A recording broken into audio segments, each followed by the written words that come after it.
Quem me segue sabe, eu não trago aqui, eu não escondo a verdade. O objetivo é que você tenha a verdade nua, crua, realidade, pé na realidade, porque senão você não se cura, você não vence, você não faz uma remissão. Crises de ansiedade tem que fazer remissão, o desaparecimento dos sintomas. Só que quando eu digo sintomas, é sintomas patológicos, porque crises, ou melhor, ansiedade, ela gera sintomas no corpo.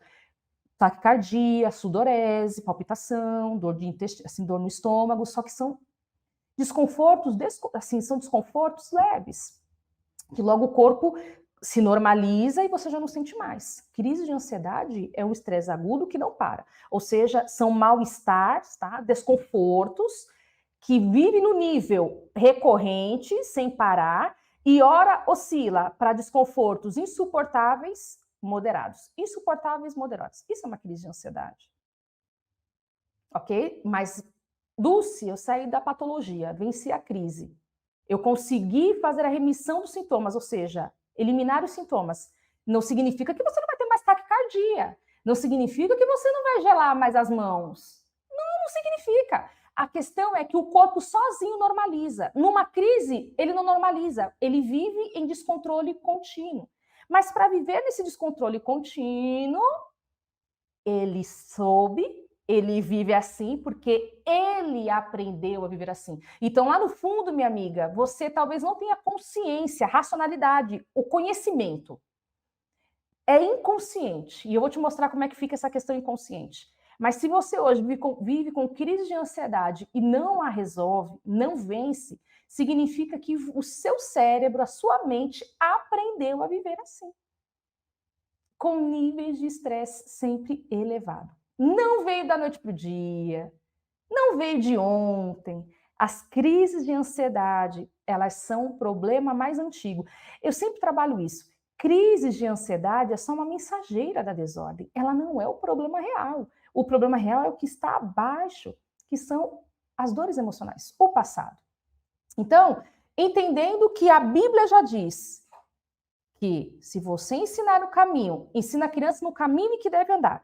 Se você é agressiva, se você não consegue dar carinho para o seu filho, se você acredita que o seu filho é uma criança muito difícil. Sabe aquelas mães que dizem assim? Dulce, o meu filho, 2 aninhos, 1 aninho, é muito difícil. Aqui, nessa conversa, eu já faço um panorama. Essa mulher tem traumas emocionais e está repetindo um trauma no filho. Guarda uma coisa, você que é mamãe, ou você que já é mãe de filhos adolescentes ou adultos. Se você diz que seu filho foi muito difícil, bebê, lá no fundo, você que tinha traumas importantes e não se conectou emocionalmente de maneira saudável aos filhos. Mães que não se conectam de maneira saudável com os filhos, como que nós percebemos isso? Uma das formas que evidencia essa dificuldade em conexão emocional, importante para não dar crise de ansiedade ou transtornos mentais e ansiosos lá na vida adulta, ou doenças psicossomáticas. Se essa mãe fica com essa dificuldade de vínculo emocional, essa mãe evidencia isso, essa dificuldade desse vínculo, quando ela vê que a criança é muito difícil.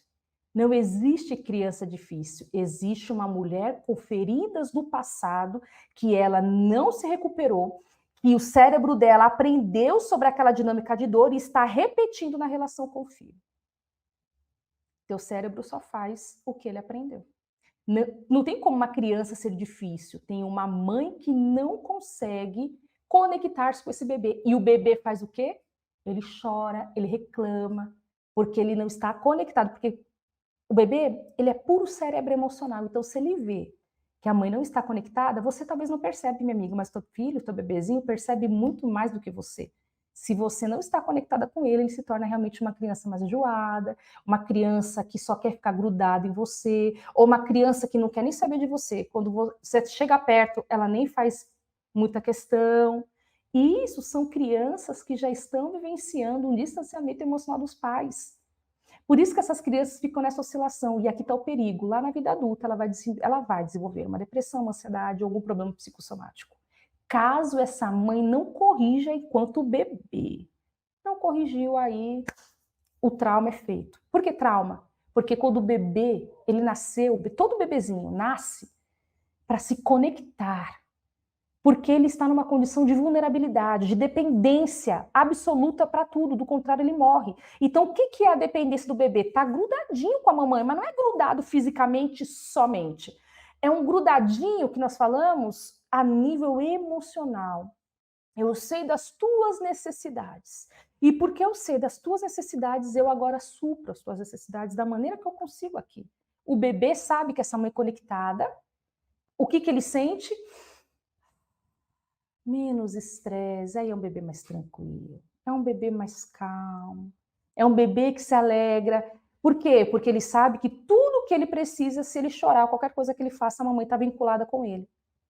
Então não existem bebês chatos ou bebês difíceis, existem mães traumatizadas que não conseguem se vincular a esse bebê porque um dia na infância elas não tiveram esse vínculo da mãe.